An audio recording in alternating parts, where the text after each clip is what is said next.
నమస్తే. Welcome to Politent media. Bhakti Bhaskar ప్రేక్షకులందరికీ ముందుగా నమస్తే అండి. ప్రస్తుతం మనతో ఉన్నారు ప్రముఖ ఆధ్యాత్మికవేత్త బ్రహ్మశ్రీ వెన్నంపల్లి నిశాంత్ శర్మ గారు ఉన్నారు. మరి గురుగారితో మాట్లాడి మనకున్న ఆధ్యాత్మికమైన సందేహాల గురించి అడిగి తెలుసుకుందాం. నమస్కారం గురుగారు. మహాదేవ. గురుగారు, ఇప్పుడు మనకి కార్తీక మాసం అంటేనే దీపాలకి, అదేవిధంగా దానాలకి చాలా ప్రత్యేకత కాబట్టి దీపాలంటే కార్తీక మాసం మొత్తం వెలిగిస్తూ ఉంటాము. అందులో ప్రత్యేకంగా చెప్పాలంటే ఆకాశ దీపం. అయితే గుళ్ళల్లోనే వెలిగించడం అయితే మేము చూసామండి. ఈ మధ్య కాలంలో చూసుకున్నట్లయితే ఇంట్లో కూడా వెలిగిస్తూ ఉన్నారు. అలా ఇంట్లో చేయొచ్చు అంటారా? బ్రహ్మాండంగా చేయొచ్చు తల్లి. దానికి ఎటువంటి తప్పు లేదు. ఎందుకోసము అనంటే, ఈ దీపం గురించి మాట్లాడే ముందు క్రితంలో ఇదే విషయంలో నీకు కొన్ని విషయాలు చెప్పి ఉండొచ్చు నేను. వాస్తవానికి శివుడికి ఎంతమంది భార్యలు తల్లి? అదేంటండి దీపానికి భార్యలకు సంబంధం ఏంటి లేదు అని కదా అని. అనుకుంటున్నారు. కాపోతే సంబంధం ఉన్నది.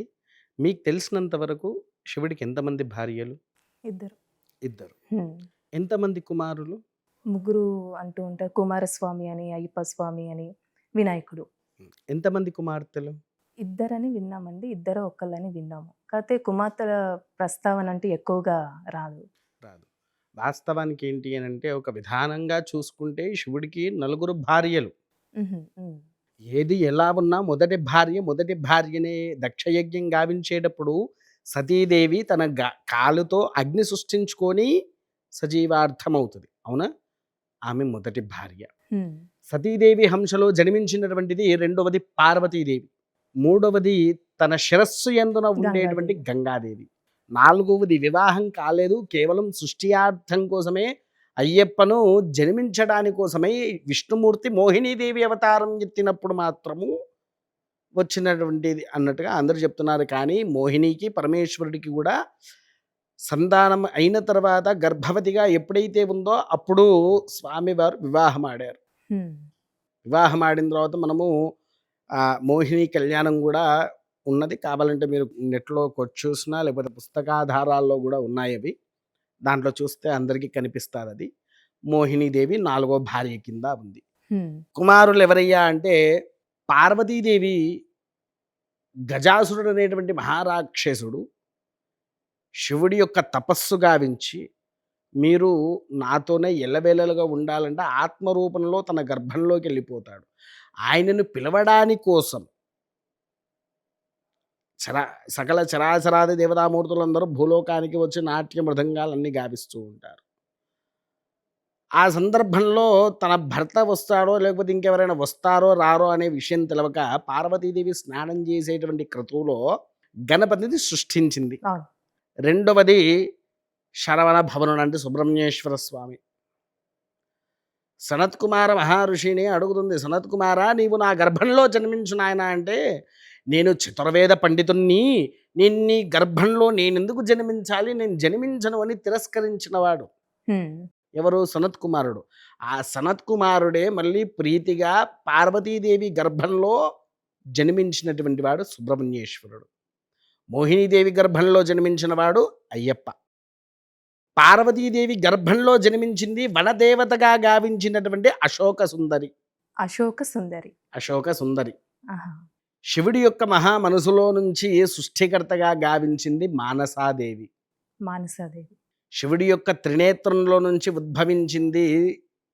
ఆమె లేకపోతే మనకు దారి ఉండదు, వెలుగు ఉండదు, ఏముండదు. ఏంటిదది? జ్యోతి అని మనం అంటూ ఆ! ఉంటాం. జ్యోతి. అవునా? ఆ జ్యోతియే శివుడి యొక్క మూడవ కుమార్తె.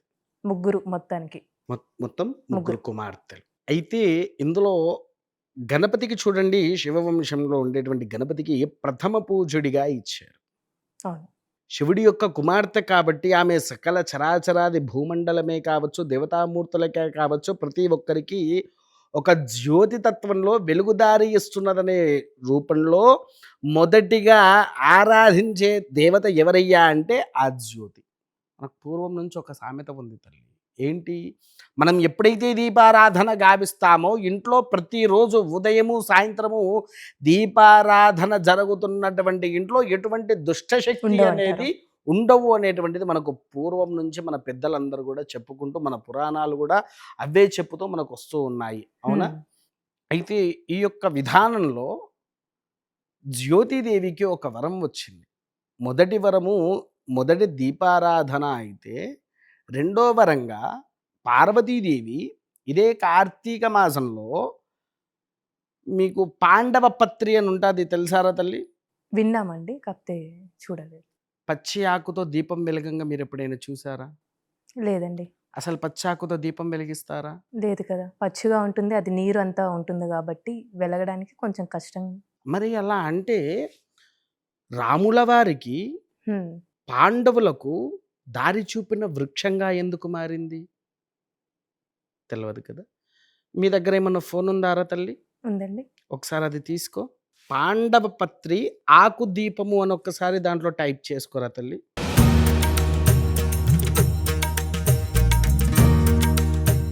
వచ్చిందారమ్మా? ఇదేనండి. ఎలా వెలుగుతున్నది జ్యోతి?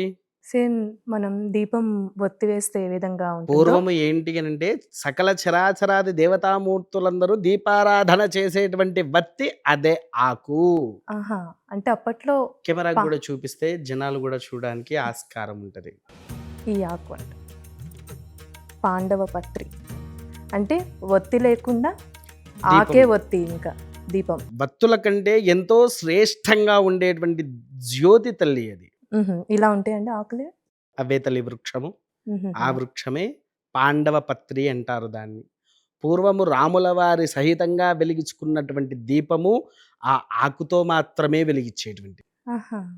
అయితే అలా పార్వతీదేవి ఒకానొక సందర్భమున ఆ ఆకు తీసుకవచ్చి శివుడి యందున దీపారాధన చేసి గాలిలో ఉంచేసరికి అదెక్కడ భూలోకంలో, హ్మ్. కైలాసంలో కాదు. గాలిలో ఉంచి వెళ్ళేసరికి ఆ జ్యోతి కిరణము ఎంత దూరమైతే ప్రజ్వలిస్తుందో అంత దూరం వరకు ఎటువంటి రాక్షసుడు వచ్చేవాడు కాదు. హుహు. ఇదేదో మంచిగా ఉంది అని చెప్పేసేసని పార్వతీదేవి ప్రతి కార్తీక మాసం ప్రారంభమైన దగ్గర నుంచి మొదలుకొని కార్తీక మాసం పూర్తిగా అయ్యేంత వరకు ఆకాశానికి అలా దీపం ఉంచేది. హుహు. ఆ జ్యోతి మామూలుగా మనం పల్లెటూరు కటు వెళ్తూ ఉంటాం కదమ్మా దారిలో. అవునండి. ఇలా వెళ్తూ ఉంటే అల్లంత దూరాన కొన్ని ఊర్లలో లైట్స్ వెలిగే ఉంటాయి. అవునా? ఆ! అవి మనకింత దూరం కనిపిస్తాయి. అవునవును. అదెంత మినిమమ్ ఒక 5-10 కిలోమీటర్సో, 6 కిలోమీటర్సో అలా కనిపిస్తూ ఉంటాయి హ్మ్. వెళ్ళేటప్పుడు. అలానే ఈ కాంతి ఎంత ఎన్ని ప్రాంతాల వరకు వి వితీర్ణత అవుతుందో అంత దూరం వరకు ఎటువంటి రాక్షసుడు వచ్చేటువంటి వాడు కాదు. హుహు. అలా ఇది శివపురాణంలో ఆలయంలో ధ్వజస్తంభానికి ఆకాశ దీపంగా వేలాడదీయడం అనేటువంటిది తర్వాత ప్రారంభం చేశారు.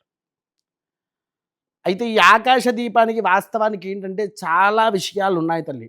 ఈ కేవలం నువ్వు ఇదొక్కటే చూసావు కదా! నీకు నూనెలెన్ని తెలుసురమ్మా? ఇంకో 3, 4 ఏమేమిటి వాటి పేర్లు చెప్పు? నువ్వుల నూనె, నువ్వుల నూనె. ఇంకా పామ్ ఆయిల్ అని అంటూ ఉంటారు. ఆలివ్ ఆయిల్ కొన్ని ఆలివ్ ఉంటాయి. Oil okay. పామ్ ఆయిల్ అవసరం లేదు. నువ్వుల నూనె, హ్మ్. ఆలివ్ ఆయిల్ ఇంకా కొన్ని రకాల అంటే కొన్ని విత్తనాల నుంచి తీసేయి ఉంటాయి. అవేరమ్మా. ఏంటి అందాద? సన్‌ఫ్లవర్ అది ఆయిల్. కూడా కాదు. హ్మ్. ఈ ఆకాశ దీపానికి వెలిగించడానికి ప్రత్యేకమైనటువంటి నూనెలు కూడా ఉన్నాయి తల్లి మనకు ఏంటి అండి శాస్త్రంలో. అవి? నువ్వుల నూనె. హ్మ్. అది మనకి తెలుసు. మొదటి రోజున పాడ్యమి అంటే కార్తీక మాసం ప్రారంభమైనప్పుడు మొదలుగా నీవు గావించేటువంటిది ఆవు నెయ్యి, నువ్వుల నూనెతో కలిపి దీపం వెలిగించాలి. 2 కలిపి 2 విడివిడిగా కలిపి. కాదు. రెండవ రోజున కేవలం ఆవు నెయ్యి. మూడో రోజున నువ్వుల నూనె, కుసుమ హ్మ్. నూనె, హవిష నూనె, గానుగ నూనె, అష్టమూలికా తైలము, వేప నూనె, తర్వాత జాస్మిన్ ఫ్లవర్స్ ఉంటాయి. దాంట్లో నుంచి కూడా నూనె తీస్తారు. ఆ నూనె, తర్వాత ఇప్ప నూనె. హ్మ్. ఇందులో ఇంకా శ్రేష్టమైనవి 2 ఉన్నాయి. కాకపోతే అవి 2 దొరకడం అరుదు. ఏంటి అండి అవి? ముత్యము నూనె ముత్యపు నూనె. అదొకటి. రెండవది స్వచ్ఛతరమైనటువంటి నీకు క్రితంలో వేరే ఉన్న ఛానెల్‌లో ఒకసారి చెప్పాను. స్వచ్ఛమైనటువంటి గంధపు నూనె. గంధపు నూనె. గంధపు నూనె విన్నావారా తల్లి? వినలేదండి. ఇంకా చందనం అంటే మనం చూస్తాం. గంధపు నూనె అంటే మీరే ప్రత్యేకమని చెప్పారు గదా! ఈ 2 అందుకే అంతగా తెలీదు. గంధపు నూనె కేవలము కేజీకి హ్మ్. 1,75,000. ఓహ్! చాలా ఎక్కువ రూపాయలు. ధర. ఇవి 2 దొరకడం అరుదు. కాకపోతే ఇవన్నిటితో ఒక్కొక్క రోజున ఒక్కొక్క దీపాలను వెలిగిచ్చేటువంటి వారు అక్కడ హ్మ్. మహర్షులు. ఎందుకోసం?